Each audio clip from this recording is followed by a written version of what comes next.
Перед кем и за что извиняется Рамзан Кадыров, я расскажу вам прямо сейчас.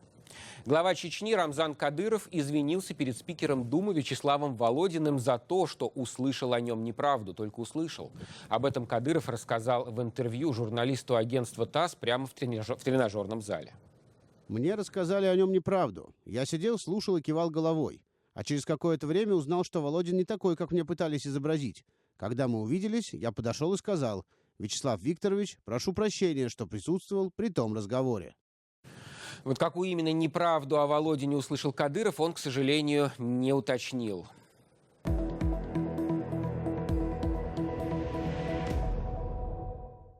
Кроме этого, глава Чечни Рамзан Кадыров извинился перед Саудовской Аравией, но после этого в его окружении извинения сразу опровергли.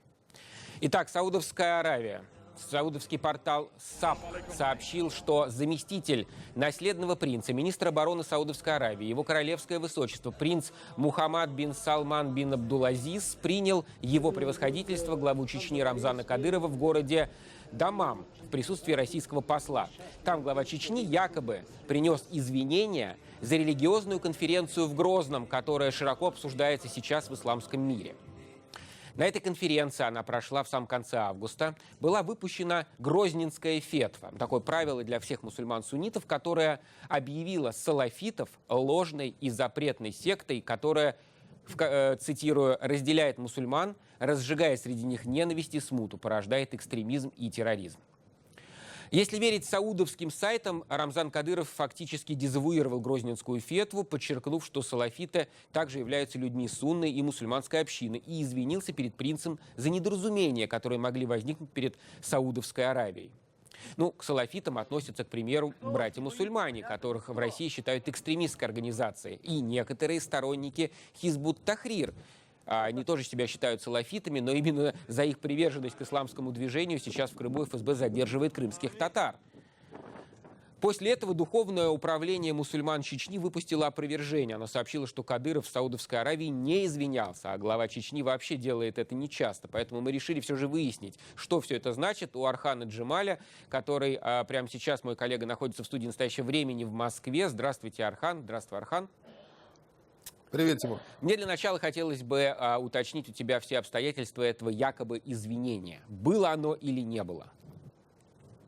Скажем так, доказательств того, что оно было в той форме, в которой это все преподнесено, нет. Но, скорее всего, во время вот этого последнего турне по Саудии и Эмиратам Кадырову как-то пришлось объясняться на тему Грозненской фетвы, потому что, действительно, был очень большой скандал. Более того, арабские ученые, которые участвовали в Грозненской конференции, это доктор Джифри и ректор Аль-Азгара, это крупнейший исламский университет в Египте, в Каире, они заявили в какой-то момент, что не видели финальной редакции этой фетвы и не подписывали этой финальной редакции. После того, как видео, где они это заявляли, было переведено на русский язык, они пытались дезавуировать уже эту информацию, видимо, какой-то большой скандал, судя по всему. Было отказано. А что в этой Грозненской фетве могло не понравиться, например, Саудовской Аравии? Скажем так, прежде всего, Грозненская фетва была встречена в штыки уже российским духовенством. Даже такие официальные муфтии, как, допустим, Бибарсов, как Гайнудин, которые никогда не отличались такой вот дерзостью и фрондерством, осудили эту фетву. Но когда речь идет, скажем, о Эмиратах, о Саудовской Аравии, то фактически 99% мусульман, населяющих эти страны, были объявлены не мусульманами, а неверными. Это тяжелейшее оскорбление. А что, разве Чечня такой важный центр ислама, что что-то сказанное в Грозном имеет значение для всего исламского мира? Дело в том, что Рамзан Кадыров вхож в королевскую семью Саудовской Аравии, он принят, у него есть такое особое положение. Но после того, как в конце августа эта фетва была принята, то отношение к нему стало плавно меняться.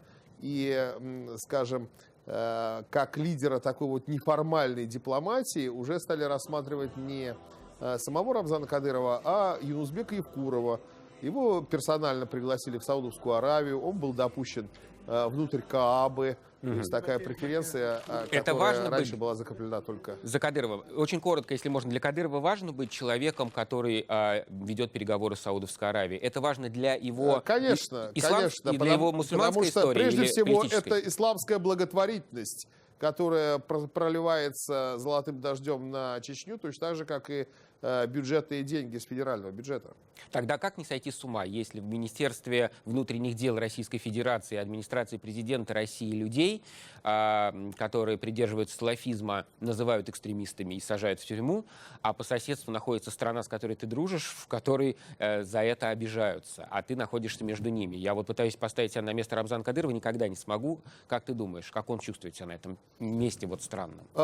Тимур, но у нас такая двойственность касается не только Рамзана Кадырова. У нас есть как бы ненависть к Соединенным Штатам внутреннего потребления и, в общем-то, взаимодействие по целому ряду вопросов для международного потребления.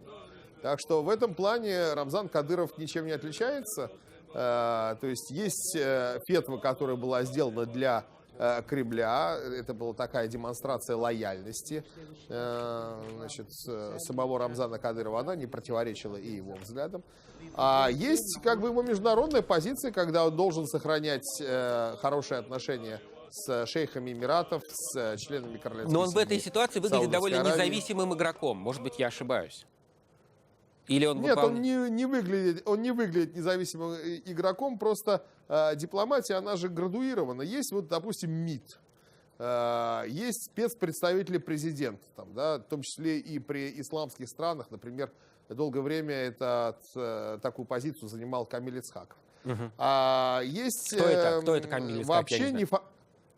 Ну, это бывший мэр Казани, был полпредом президента. Да, теперь я вспомнил, да, спасибо, Архан.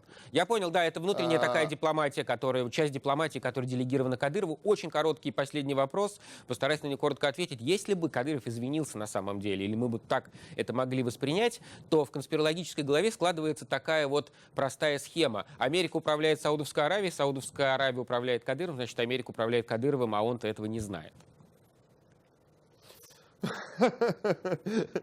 Ну, забавная, конечно, модель. Но, с другой стороны, не Саудовская Аравия управляет Кадыровым. Просто он ласковый теленок двух маток сосет. Спасибо большое. Архан Джемаль, журналист студии «Настоящее время» в Москве, рассказал нам о том, что имел в виду Рамзан Кадыров, когда ездил в Саудовскую Аравию.